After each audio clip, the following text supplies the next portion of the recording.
Hello student, welcome back to my channel Study Blooms. आज हम start कर रहे हैं क्लास 11th मैथमेटिक्स का चैप्टर नंबर 2 पॉलिनोमियल। पॉलिनोमियल समझने से पहले अलजेब्रा समझ लेते हैं। अलजेब्रा क्या होता है? ये कुछ एक्सप्रेशंस हैं जिनको हम इस तरह से लिखते हैं कि अगर हमें कोई नंबर नहीं पता है, कोई भी चीज़ अननोन है, तो उससे रिलेटेड या उसके रिलेशन में हम एक एक्सप्रेशन लिखने की कोशिश करते हैं। इसे बेसिकली अलजेब्रा कहते हैं। आज तक तुमने अपने जो प्रीवियस क्लासेस थे वहाँ पर ऐसे क्वेश्चंस को सॉल्व किया है। क्वेश्चन सॉल्व तब होता है जब अलजेब्रिक एक्सप्रेशन, ये एक एक्सप्रेशन है, अलजेब्रिक एक्सप्रेशन जब इक्वेशन में बदल जाए, जैसे कि 2x + 1 = 5 है ना। तो जब हमारे पास ये आ जाता है, this is an equation. Equation क्यों कहा इसे? क्योंकि इसके पास इक्वल टू है, मतलब इसके पास एक लेफ्ट हैंड साइड है, एक राइट हैंड साइड है, और उन दोनों के बीच में रिलेशन है कि ये इक्वल है। ध्यान रखना, this is an algebraic expression, this is an algebraic equation. ठीक है, तो इस तरह के क्वेश्चंस को हमने ऑलरेडी सॉल्व किया है। अब फिर ये पॉलिनोमियल क्या है? तो पॉलिनोमियल ना अलजेब्रिक इक्वेशंस के कुछ पैटर्न्स होते हैं। एक पैटर्न में हम इन एक्सप्रेशंस को लिख सकते हैं। उन्हीं पैटर्न को क्लासिफाई करने के लिए पॉलिनोमियल आया है। जैसे कि अगर मैं लिखूं 2x + 1, यहाँ पर मैंने एक वेरिएबल x यूज़ किया है और उस वेरिएबल का जो पावर है वो है 1, दिस इज 1। तो ऐसे एक्सप्रेशंस को पॉलिनोमियल में हम कहते हैं लीनियर पॉलिनोमियल। ओके, फिर और क्या होता है? जैसे मान लो मैंने एक एक्सप्रेशन बनाया 3x² + 2x + 5।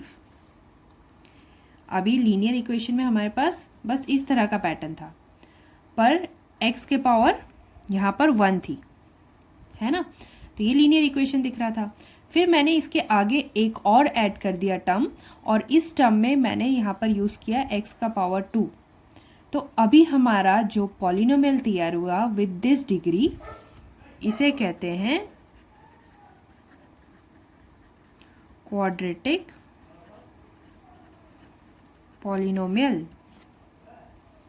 ठीक है, और ऐसे ही अगर मैं एक और स्टेप आगे बढ़ती हूँ, मैंने लिख लिया 4x³ 3x² 2x + 5। अगेन, अगर ऐसा एक्सप्रेशन था तो लीनियर था, ऐसा एक्सप्रेशन आया तो क्वाड्रिक हो गया, ऐसा एक्सप्रेशन आया तो जहाँ पे पावर 3 है। तो इस तरह के पॉलिनोमियल्स को हम लोग क्यूबिक पॉलिनोमियल कहते हैं। ओके, तो इससे क्या हुआ, इसका क्या फ़ायदा? तो इससे हम एक चीज़ समझे हैं कि जैसे ही अलजेब्रिक इक्वेशन में हम इन पावर्स का इम्पोर्टेंस लेने लगते हैं, तो तब पॉलिनोमियल का रोल आता है, और ये जो पावर्स है यही पॉलिनोमियल को डिफाइन करते हैं। हायर क्लासेस में पॉलिनोमियल की इक्वेशंस को तुम और डिटेल में पढ़ोगे। फिलहाल हमें बस इतना समझना है कि जब भी हम पॉलिनोमियल लिख रहे हैं तो जो इम्पॉर्टेंट चीज़ उसमें मिलती है वो है उसका पावर, जिसे फिर हम कहते हैं डिग्री ऑफ अ पॉलिनोमियल।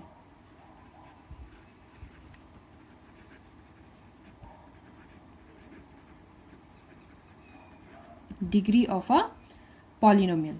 जैसे 2x + 1, इस इक्वेशन की डिग्री क्या है? 1, क्योंकि हाईएस्ट पावर इसमें 1 है। सिमिलरली हमारा नेक्स्ट एक्सप्रेशन था, मैं इसे एक्सप्रेशन इसलिए कह रही हूँ क्योंकि यहाँ अभी इक्वल टू में कुछ भी नहीं है। ठीक है, तो हम अभी इसे सिर्फ एक्सप्रेशन कहेंगे। इक्वेशन और एक्सप्रेशन को समझो। तो मेरे पास एक्सप्रेशन है 3x² + 2x + 5। यहाँ पर डिग्री कितनी है? हाईएस्ट डिग्री 2, तो यहाँ की डिग्री हो गई 2। फिर 4x³ + 3x² + 2x + 5। अगर ये एक एक्सप्रेशन है तो इसकी हाईएस्ट पावर है 3, तो जब हाईएस्ट पावर 3 है तो हम कहेंगे कि इसकी डिग्री 3 है। अब देखते हैं कि एक पॉलिनोमियल में हमें और क्या क्या चीज़ें मिलती हैं। जैसे हमने एक क्वाड्रिक पॉलिनोमियल लिखा है। क्वाड्रिक इसलिए कहा क्योंकि हाईएस्ट डिग्री यहाँ पर 2 है। ओके, तो इस क्वाड्रिक पॉलिनोमियल में और क्या चीज़ें हैं? सबसे पहले तो जो कि हर अलजेब्रिक एक्सप्रेशन में होता है कि यहाँ पर हमारे पास टर्म्स है। दिस इज फर्स्ट टर्म और प्लस होने के बाद सेकेंड टर्म और फिर प्लस होने के बाद थर्ड टर्म। ठीक है, तो हम कहेंगे 3 टर्म एक्सप्रेशन है। ओके, ध्यान रखना एक्सप्रेशन कहेंगे, इक्वेशन नहीं कहेंगे, क्योंकि यहाँ इक्वल टू में कुछ भी नहीं है इसके साथ। ओके, हाँ, अब दूसरी चीज़ जो यहाँ पर है वो है एक x की वैल्यू हमें अभी नहीं पता है, तो हम इतना जानते हैं कि x जो है वो एक वेरिएबल है। जिसकी वैल्यू पता ना हो उसे वेरिएबल कहते हैं।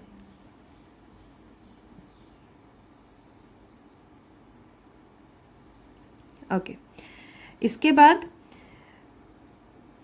ये जो नंबर है 5, जिसके साथ x कनेक्टेड नहीं है, क्योंकि 3 के साथ x मल्टीप्लाई में है, 2 के साथ x मल्टीप्लाई में है, और 5 जो है इसके साथ कोई वेरिएबल नहीं है, ऐसे नंबर्स को हम कहते हैं constant.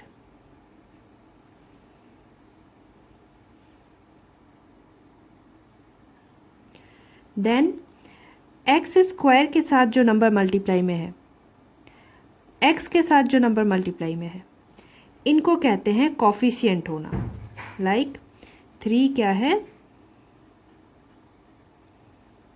Coefficient of x square के आगे मल्टीप्लाई में है तो इसे कहेंगे कॉफिशिएंट। ये कांस्टेंट नहीं है, कॉफिशिएंट है। सिमिलरली 2 क्या है? ये भी कॉफिशिएंट है। कॉफिशिएंट है ऑफ एक्स का कॉफिशिएंट है ना। यहाँ पर एक्स स्क्वायर का कॉफिशिएंट था 3 और x का कॉफिशिएंट है 2। तो ये हो गए छोटी मोटी चीज़ें जो पॉलिनोमियल या एल्जेब्रिक एक्सप्रेशन के बारे में हमको पता होनी चाहिए। ओके, तो ये सब हम लोग पहले भी पढ़ चुके हैं, हमको पहले भी मिल चुका है। एक और चीज़ जो हमने आज तक सीखी है वो है zero of a polynomial.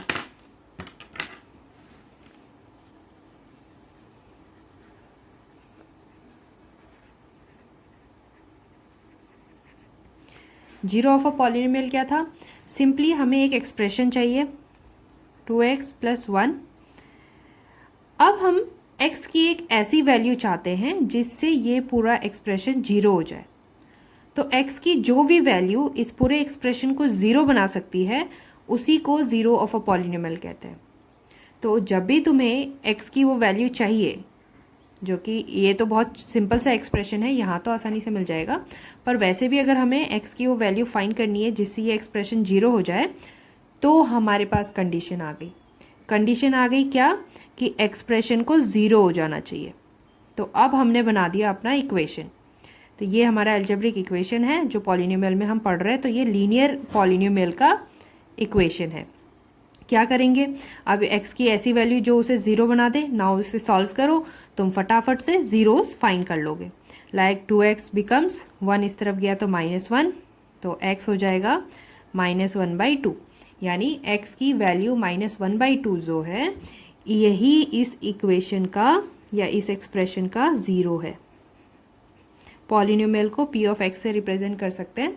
p for polynomial, x for जो वेरिएबल हम यूज़ कर रहे हैं। अगर यहाँ y होता तो हम p ऑफ y बोलते, यहाँ t होता तो हम p ऑफ t बोलते। ठीक है, ये हो गया इससे। नेक्स्ट हमें जो देखना है वो है zeros of a polynomial graphically. अरे ये ग्राफ कहाँ से आ गया? वैसे देखा जाए तो जब भी हम ग्राफ ड्रॉ करते हैं तो हमारे पास एक x एक्सिस होता है, दूसरा y एक्सिस होता है, राइट? ओके, हमने ग्राफ के बारे में बहुत कुछ पढ़ लिया था, कोऑर्डिनेट बनाना हम सीख चुके हैं क्लास 9th में। तो अभी हम इसी ग्राफ से पॉलिनोमियल का ज़ीरोस फाइंड करना भी सीखेंगे। कैसे होगा भाई? चलो, हमने एक पॉलिनोमियल लिखा है, दिस इज़ 2x + 1। ये एक पॉलिनोमियल है, ठीक है। अच्छा, वैसे अगर हम लीनियर इक्वेशंस बनाते तो y = 2x + 1 होता तो हम एक लीनियर ग्राफ ड्रॉ कर सकते थे, है ना। ये एक लीनियर इक्वेशन है, मतलब ये एक स्ट्रेट लाइन को रिप्रेजेंट करेगा। तो जब भी हम इसका ग्राफ बनाएंगे तो एक स्ट्रेट लाइन बनकर आने वाला है।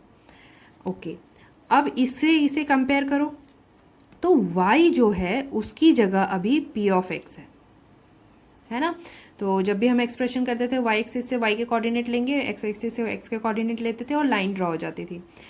अभी हमारे को क्या देखना है कि जो p ऑफ x है वो y एक्सिस पे होगा और जो x है वो as it is x axis पे होगा। यानी ये जो ग्राफ है, जब हम इसमें जीरोस ऑफ अ पॉलिनोमियल ढूंढना चाहते हैं तो y को हम मानेंगे p ऑफ x, ठीक है। अच्छा, फिर उससे क्या होगा, जीरोस ऑफ अ पॉलिनोमियल ढूंढने के लिए हमें p ऑफ x को ज़ीरो मानना होता है। यानी जब भी हमें ज़ीरो ढूंढना है तो हमें वो पॉइंट ढूंढना होगा जहाँ पर p ऑफ x ज़ीरो हो, या अगर ग्राफिकली देखा जाए तो y का जो कोऑर्डिनेट है वो ज़ीरो होना चाहिए। चलो अब इससे रिलेटेड क्वेश्चन देखते हैं। तो जैसे अभी अभी हमने बात की कि p ऑफ x का ज़ीरोस ढूंढने के लिए हमें p ऑफ x को ज़ीरो मानना होता है, और ग्राफिकली देखा जाए तो p ऑफ x को हम y एक्सिस को डिनोट करते हैं। यानी जहाँ पर भी y एक्सिस ज़ीरो होगा वहाँ वहाँ हमारे ज़ीरोस होंगे, और y एक्सिस कहाँ ज़ीरो होते हैं, x एक्सिस पे। x एक्सिस के कोऑर्डिनेट्स में हमेशा y ज़ीरो होता है। फॉर एग्जांपल हमारे पास एक ग्राफ है, ये एक पैराबोला ग्राफ है। क्वाड्रिक इक्वेशंस के लिए ऐसे ग्राफ ड्रॉ होते हैं। तो अब अगर मैं देखूं कि इस ग्राफ में ज़ीरोस कहाँ पर है, तो मैंने जैसे बताया कि x एक्सिस पे ज़ीरोस होता है। तो लेट्स ट्राई इट। जैसे ये पहला कोऑर्डिनेट है जो x एक्सिस पे पड़ रहा है इस ग्राफ का, है ना। ये तो हमारा क्वाड्रेंट में है, फिर अगेन क्वाड्रेंट में है, y एक्सिस में आ गया, फिर क्वाड्रेंट में है, फिर x एक्सिस पे आ गया और फिर क्वाड्रेंट में। तो ये पॉइंट भी और ये पॉइंट भी, ये दोनों पॉइंट हमारे x एक्सिस पे। अगर मैं इसका कोऑर्डिनेट देखूँ तो ये होगा -x,0। इसका कोऑर्डिनेट देखती हूँ तो ये होगा x,0। यानी इन दोनों पॉइंट पे y जो है वो ज़ीरो है, और y जीरो है यानी p ऑफ x भी ज़ीरो है। इसका मतलब this is the point which shows the value of zero. यानी यहाँ पर जो भी x की वैल्यू होगी वो उसका ज़ीरो होगा। Again this side y zero है, y ज़ीरो है, इसका मतलब p ऑफ x ज़ीरो है। यानी कि इस कोऑर्डिनेट में जो भी x की वैल्यू होगी वो उसका ज़ीरोस होगा। तो अभी इस ग्राफ में हमें कितने ज़ीरोस मिले, 2 ज़ीरोस। सिमिलरली दूसरा ग्राफ देखते हैं।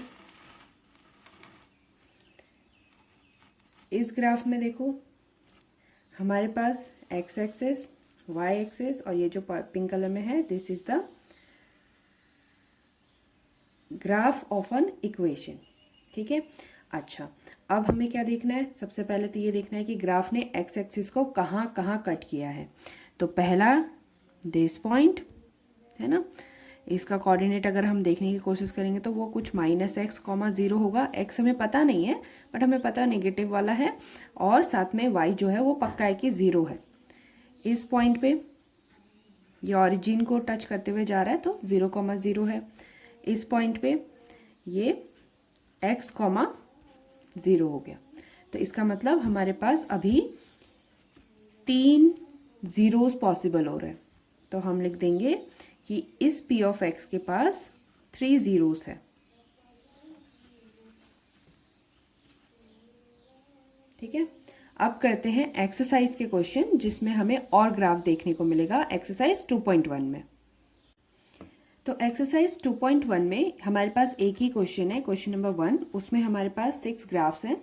हमें इन ग्राफ्स को देख करके बताना है कि ज़ीरोस कहाँ हैं और कितने हैं, ठीक है। तो पहला ग्राफ देखते हैं, दिस इज ग्राफ ए। इसमें देखो एक हमारे पास लाइन बनी है, मतलब ये लीनियर इक्वेशन का ग्राफ है। इस लाइन को हमें चेक करना है कि कहाँ कहाँ इसने एक्स एक्सिस को टच किया। एक्स एक्सिस को इसने कहीं पे भी टच नहीं किया। तो अगर एक्स एक्सिस को टच ही नहीं कर रहा है तो वाई तो कभी ज़ीरो आएगा ही नहीं। तो जब वाई ज़ीरो नहीं आया इसका मतलब इसके पास कोई ज़ीरो नहीं है, ठीक है। It has no zero. Okay, दूसरे ग्राफ पे देखते हैं, ग्राफ नंबर बी ग्राफ में देखो ये जो कर्व है ये इस तरह से होते हुए वाई एक्सिस को कट कर रहा है, फिर एक्स एक्सिस को कट कर रहा है। वाई एक्सिस वाले को नहीं देखना है, उसका हमें बिल्कुल यूज़ नहीं है। हमें पता है कि ज़ीरोस हमेशा एक्स एक्सिस को टच करने वाले होते हैं। तो एक्स एक्सिस को एक पॉइंट पे टच हो रहा है, इसका मतलब इसके पास 1 0 है। ठीक है, अगेन सी ग्राफ को देखेंगे तो सी ग्राफ का जो कर्व है वो एक्स एक्सिस को इस पॉइंट पे टच कर रहा है, देन वो ऊपर गया वाई एक्सिस को टच कर रहा है, जो कि हमारे काम का नहीं है, हमें बस एक्स एक्सिस देखना है। तो ये हो गया दूसरा पॉइंट, और फिर नीचे से आकर फिर से एक्स एक्सिस को तीसरे पॉइंट पे टच किया। तो यहाँ पर हमें 3 पॉइंट्स मिल रहे हैं जो एक्स एक्सिस पे लाई कर रहे हैं, मतलब इसके पास होंगे 3 ज़ीरोस। अगला ग्राफ देखते हैं। अगले ग्राफ में हमारे पास जो कर्व है वो एक्स एक्सिस को 2 पॉइंट पे कट कर रहा है, वो भी दोनों नेगेटिव साइड में है, उससे कोई प्रॉब्लम नहीं है, हमें बस एक्स एक्सिस पे टच करते हुए पॉइंट्स गिनने हैं। तो यहाँ पर 1 और 2, तो इस समय हमारे पास 2 ज़ीरोस है। ठीक है, आगे बढ़ेंगे। ग्राफ नंबर ई पे देखो, ग्राफ नंबर ई पे यहाँ एक पॉइंट टच हुआ, यहाँ पर टच हुआ, वाई पे टच है, नो यूज़, उसका कुछ करना नहीं है। तीसरा पॉइंट ये हो गया और चौथा पॉइंट ये हो गया, मतलब ई ग्राफ में हमारे पास 4 ज़ीरोस है। ठीक है, और लास्ट में जो हमारा एफ ग्राफ है उसे अगर हम देखते हैं तो first point, second point, third point, देखो ग्राफ ना कटते हुए नहीं आ रहा, कटते हुए आता तो 2 पॉइंट पे कटता, वो बस टच करके निकल जा रहा है, तो इसलिए इसे हम 1 काउंट करेंगे। ये भी 1 हो गया और यहाँ पर एक 1 हो गया, तो हमारे पास हो गए 3 ज़ीरोस।